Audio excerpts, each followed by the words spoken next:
Portogruaro, 11 persone sono state denunciate dalla Guardia di Finanza al termine di un'indagine che ha portato alla scoperta di un ingente giro di fatture false nel settore del commercio di pneumatici. Al centro degli accertamenti, che hanno coinvolto italiani, romeni e slovacchi, alcune società di capitali con sede a Fossalta di Portogruaro, operanti nel campo del commercio all'ingrosso di pneumatici. L'attività investigativa, avviata alcuni anni fa, si è conclusa in ambito fiscale con la constatazione di redditi non deducibili per oltre 22 milioni di euro, IVA dovuta per 10 milioni, maggiore imponibile IRAP per 57 milioni. Uno dei denunciati è accusato di riciclaggio, mentre gli altri di dichiarazione fraudolenta mediante l'utilizzo di fatture per operazioni inesistenti. 4 tra questi ultimi sono stati segnalati all'autorità giudiziaria anche per associazioni a delinquere finalizzata alla commissione di reati tributari. Mestre, ricoverato all'ospedale dell'Angelo dopo essere stato aggredito da alcuni connazionali. La vittima è un nigeriano colpevole di non essersi prestato al mestiere di spacciatore. L'aggressione nei pressi della stazione ferroviaria. L'uomo è stato colpito anche con una bottigliata in testa. Sul posto è intervenuta la polizia.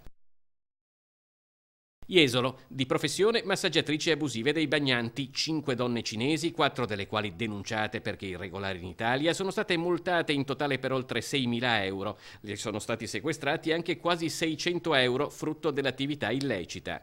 Nel corso del controllo è stato trovato un taccuino nel quale, con un dettagliato elenco di nomi e orari degli appuntamenti, le massaggiatrici avevano fissato gli incontri con i clienti, segno che il fenomeno va ben oltre la casualità del massaggio proposto sulla spiaggia.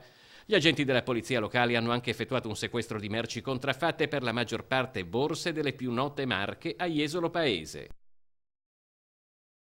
Venezia, traffico molto intenso con rallentamenti e code in A4 e A23, dove si è formata una fila di 15 km da Udine Nord in direzione della interconnessione di Palmanova. La situazione del weekend dopo Ferragosto, fine settimana in cui si incrociano i primi rientri dalle ferie alle partenze e chi invece ha deciso di partire oggi per le vacanze.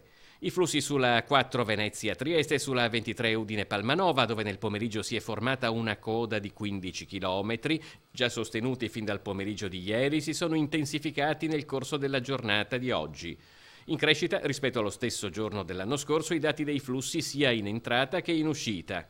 Alle 10 del mattino è stata chiusa l'entrata di Udine Sud in A23 in direzione Venezia e attivati i percorsi alternativi concordati con la prefettura per guidare gli automobilisti lungo la viabilità normale, facendoli poi rientrare in autostrada in un tratto meno congestionato. Il tratto è stato riaperto alle 17:30.